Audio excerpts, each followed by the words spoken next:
18페이지 가시면 법정에서 허위 진술. 여러분 무슨 단어가 보이십니까? 허위 진술이 보이면 주저하지 마시고 반사회적 법률행위가 되겠죠. 반사회적 법률행위다. 맞는 지문이 되는 거고요. 자, 그 다음에 2-1번 보시면은 막 수식어를 많이 붙였지만 뭐라고요? 허위 진술.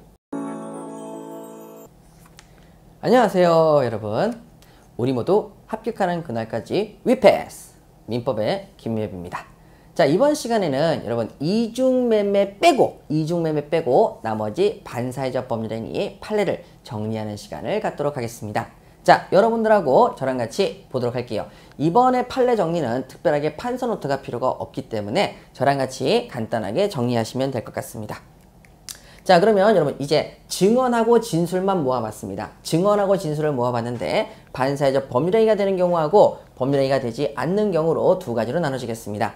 자, 여러분 첫 번째, 증언을 하러 사람들이 올 수 있습니다. 진술을 하러 사람들이 올 수 있습니다. 그럼 그 사람들은 생계를 포기하고 와야 되기 때문에 당연히 그 생계에 해당하는 적절한 금액을 줘야 됩니까? 안 줘야 됩니까? 줘야 됩니다. 그래서 증언 시 일반적으로 용인되는 수준의 대가를 주기로 약정하는 것은 반사회적 법률행위가 아닙니다. 하지만 증언을 해주는데 일반적으로 용인되는 수준을 넘어선다면, 즉 한 번 증언하는데 1,000만 원을 주기로 약정한다면 이건 사회질서에 반하는 것이고요. 그 다음에 허위 진술을 하는 대가로 난 일반적으로 주는 돈만 주면 돼. 허위 진술의 대가로 돈을 받기로 하면 이건 허위 진술 때문에 사회질서에 반하게 되는 것이죠. 그래서 여러분 여기 나와 있는 내용, 증언을 했는데 수준을 넘어서든지 허위 진술만 하든지 둘 중에 하나가 되면 반사회적 법률행위가 되겠습니다. 자, 그럼 여기 관련돼서 문제를 한번 풀어보도록 하죠. 자, 증언이 나왔습니다. 증언이 나왔는데 그 다음에 보셔야 될 것이 용인되는 수준을 넘는 대가를 받기로 했습니다. 그러면 용인되는 수준을 넘었기 때문에 이것은 반사회적이냐? 반사회적 법률행위가 되는 것이죠. 자, 그 다음에 두 번째 가도록 할게요. 증언을 합니다. 증언을 하는데 여기도 마찬가지로 용인되는 수준을 넘는 대가를 지급하기로 합니다. 자, 넘었어요. 그런데 여기서는 어떻게 나왔냐면 받는 사람을 위주로 썼다면 여기는 뭐라고요? 주는 사람 위주로 문장을 살짝 바꿨습니다. 그리고 난 다음에 반사회적 법률행위라는 단어를 또 뭘로 바꿨죠? 무효. 이렇게 바꿨습니다.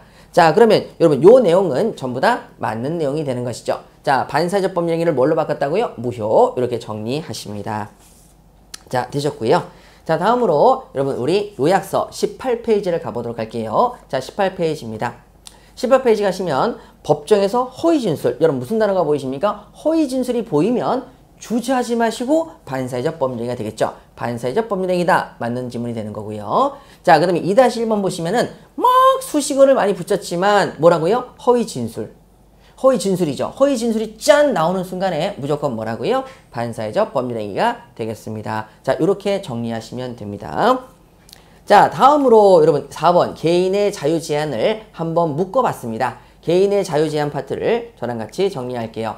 먼저 반사회적 법률행위가 되는 경우가 있고 안 되는 경우가 있죠. 반사회적 법률행위, 어떤 일이 있어도 이혼하지 못한다. 어떤 일이 있어도 결혼하지 못한다. 이런 어떤 일이 있어도 이혼 결혼 불가의 약정은 당연히 반사회적 법률행위고, 자, 그 다음에 위약벌입니다. 약속을 위반하면 벌금을 내기로 했는데, 즉 공사가 하루라도 지연되면 벌금을 내기로 했는데 그 돈이 100억입니다.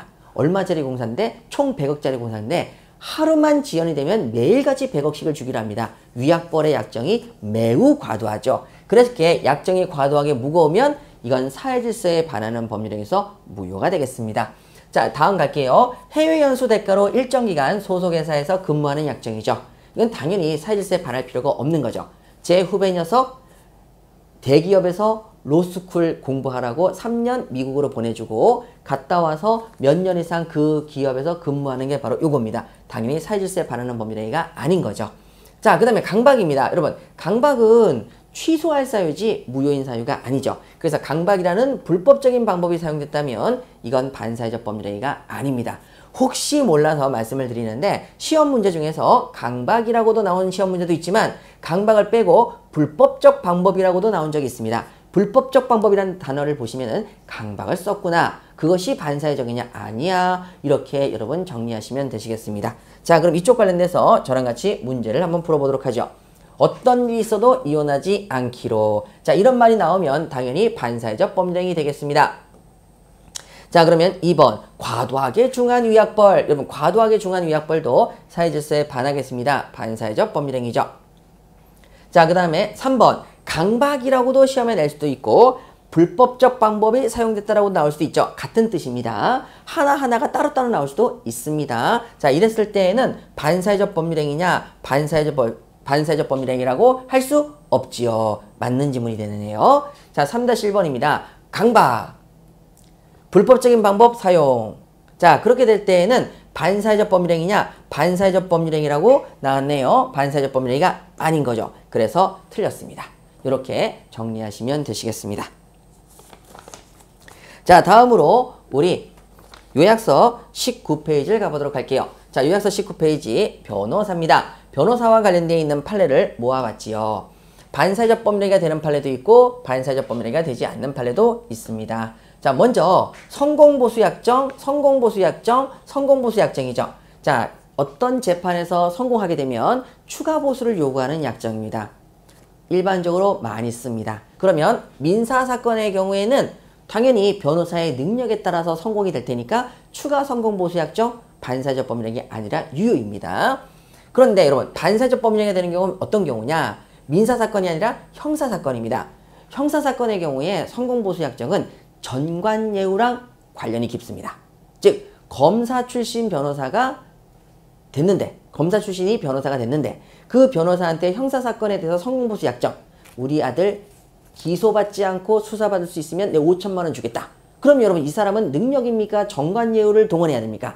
정관예우를 동원하기 때문에 형사사건의 경우에는 변호인의 능력이 아니라 전관예우를 쓰기 때문에 이 성공보수약정은 반사회적 법률행위가 된다라고 대법원에서 판결을 내려줬습니다. 자, 다음 변호사가 아닌 자입니다. 변호사가 아닌 사람이 내가 성공시켜 줄 테니까 돈 내놔라. 당연히 반사회적 법률행위가 되는 거죠. 자, 이렇게 정리하시면 되고요. 자, 그럼 여기 관련해서 문제를 풀겠습니다. 자, 먼저 성공보수를 받기로 한 약정, 성공보수란 단어가 나오면 그때는 요거 다 될 수 있죠. 앞으로 가십니다. 변호사가 아닙니까? 변호사입니까? 변호사입니다. 변호사라면 형사사건입니까? 민사사건입니까? 봐야 되겠죠? 민사소송입니다. 이렇다면 성공보수약정은 사회질서에 반하지 않습니다. 반사회적 법률행위다. 틀렸죠. 형사사건이라면 반사회적 법률행위가 될 텐데요. 자, 마찬가지로 성공보수 또 나왔습니다. 그러면 변호사입니까? 아닙니까? 변호사고요. 민사입니까? 형사입니까? 민사죠. 그렇기 때문에 무효인 법률행위냐? 무효라고 물었습니다. 아닌 거죠. 그래서 X. 자, 이제 2번 가시죠. 여기 나오시니까 쭉 봤는데 소송물의 일부를 양도받기로 했습니다. 뭐라고요? 승소가 되면 여러분 이게 뭡니까? 바로 성공보수 약정이죠. 성공보수입니다. 성공보수인데 여러분 자, 이 사람은 변호사입니까? 변호사가 아닙니까? 변호사가 아닌 사람이다. 무조건 반사회적 법률행위가 되는 거죠. 반사회적 법률행위가 되시겠습니다. 자, 마지막으로 여러분 증여 파트를 좀 모아봤습니다. 자, 왼쪽에 보시게 되면 증여가 짜르륵 나와 있죠. 자, 거기 보시면은 증여 반사회적 법률행위가 되고요. 자, 요거는 여러분 증여가 되지 않는 것으로서 반사회적 법률행위가 안 되는 겁니다. 자, 그러면 여러분 저랑 같이 정리할게요. 진정서를 내고 취하하는 조건으로 거액의 돈을 받기로 합니다. 공짜로. 그럼 당연히 이건 사회질서에 반하겠죠? 반사회적 법률행위 됩니다. 자, 공무원에게 특별한 청탁을 합니다. 자, 여기 많은 분들이 되게 오해를 하시는데요. 특별한 청탁이 반사회적이 아니냐라고 얘기하십니다. 아닙니다. 그럼 뭐죠? 잘 부탁드리겠습니다 하고 나오는 게 특별한 청탁입니다. 이건 반사회성이 없습니다. 반사회성이 없습니다. 이렇게 되는 거죠. 반사회성이 없습니다. 그러면 특별한 청탁 잘 부탁드립니다 하면서 뇌물을 탁 돈을 주는 순간, 즉 뇌물을 주는 순간 성공을 그 일을 해주는 대신에 금전을 제공하는 순간 이게 반사회적이 되는 거죠. 여러분 하나의 행위입니까? 두 개의 행위입니까? 두 개의 행위입니다. 앞의 행위는 특별한 청탁은 반사회적이 아니고요. 뇌물을 견냈을 때 반사회적 법률행위로서 무효가 되겠습니다. 자, 다음으로 범죄 포기 조건입니다. 아니 범죄를 포기하면 즉 사람을 안 죽이면 1억 주겠다라고 하는 게 그게 왜 반사회적입니까? 자, 여러분 제가 여러분들에게 1억 사람을 죽이지 않으면 1억 주겠다라고 얘기하는 순간 여러분들은 반드시 벌떡 일어나서 사람을 죽이고 옵니다. 그리고 나서 저에게 얘기하는 거죠. 저도 이제 더 이상 죽이지 않을 테니까 1억 주세요. 여러분 범죄를 포기 조건으로 무언가를 주면 범죄가 더 일어난다, 안 일어난다? 더 일어납니다. 그렇기 때문에 반사회적이라는 얘기죠. 자, 아셨죠? 자, 우측 가겠습니다. 반사회적 범죄행위가 안 되는 경우 매수인이 매도인에게 공과금 내가 대신 내줄게. 아니, 당연히 이건 할 수 있는 거죠. 반사회적 범죄행위 아니고. 자, 다음 보시죠. 비자금 조성입니다. 자, 비자금을 조성했다. 은밀한 자금을 조성했다. 반사회적입니다. 근데 그 비자금은 숨겨놔야 됩니까? 당연히 드러놓습니까? 숨길 빗자인데 뭘 드러놓습니까? 자금을 은밀하게 만들었으니까, 비밀리에 만들었으니까 당연히 은닉을 해야 되죠. 은닉하는 행위는 반사회적이 아닙니다. 그래서 여러분 여기는 또 마찬가지로 두 가지 행위입니다. 자, 두 가지 행위 중에서 어디 부분을 물었습니까? 두 번째 행위를 물었습니다. 은닉은 반사회적이냐? 아니요. 두 번째 행위를 물었습니다. 뇌물은 반사회적이냐? 네. 이렇게 정리를 정확하게 하셔야 됩니다. 자, 그럼 저랑 같이 문제를 한번 풀어보도록 할까요? 자, 문제입니다. 자, 1번 공무원 직무입니다. 공무원 직무에 관해서 그 다음에 특별한 청탁을 합니다. 반사회적입니까? 아닙니다. 그런데 그 보수로 고에게 금전을 지급합니다. 금전을 지급하면 뇌물이죠. 요거를 물어본 거죠. 지급할 것을 내용으로 하는 약정이 뭐냐? 반사회적 법률행위냐? 예, 반사회적 법률행위가 맞습니다. 자, 다음 공무원의 직무에 관해서 됐죠. 그 다음에 부정한 청탁을 합니다. 부정한 청탁. 자, 요것에 대한 대가로 금전을 지급합니다. 금전을 지급하죠.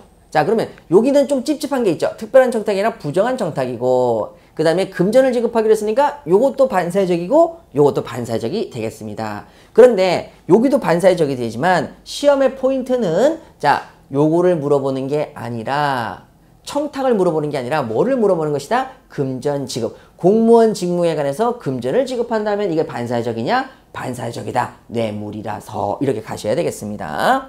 자, 되셨죠? 그래서 반사회적 법률행위냐? 반사회적 법률행위가 되겠습니다. 자, 다음에 공무원 직무에 관하여 맞아요. 그 다음에 부동산을 양도합니다. 여러분 금전 지급 대신에 뭐가 나왔죠? 부동산을 양도해 주기로 합니다. 이것도 뇌물이죠. 반사회적 법률행위냐? 반사회적 법률행위가 되겠습니다. 자, 그러면 공무원 직무에 관해서 자, 그 다음에 뭐예요? 돈을 지급합니다. 돈을 지급한다. 이거 반사회적이 아니냐? 반사회적이라서 뭐가 된다? 무효다. 자, 반사회적이라는 단어 대신에 뭐가 나왔죠? 무효. 이렇게 해서 맞는 지문이 되겠습니다. 자, 그 다음에 2번 범죄로 조성된 비자금을 소극적으로 은닉합니다. 범죄 행위로 조성된 비자금 반사회적인데 자, 그것을 숨긴다 은닉. 당연히 숨겨야 되니까 이건 반사회적이 아니니까 그 행위는 은닉하는 행위는 반사회적 법률행위냐? 아니다. 이렇게 체크하시면 되시는 거죠. 자, 여러분 이렇게 나머지 반사회적 법률행위에 대한 판례는 약간의 포인트만 잡으시면 누구나도 틀리지 않고 쉽게 문제를 보실 수 있으시겠습니다. 우리 모두 합격하는 그날까지 위패스! 여러분 힘을 냅시다.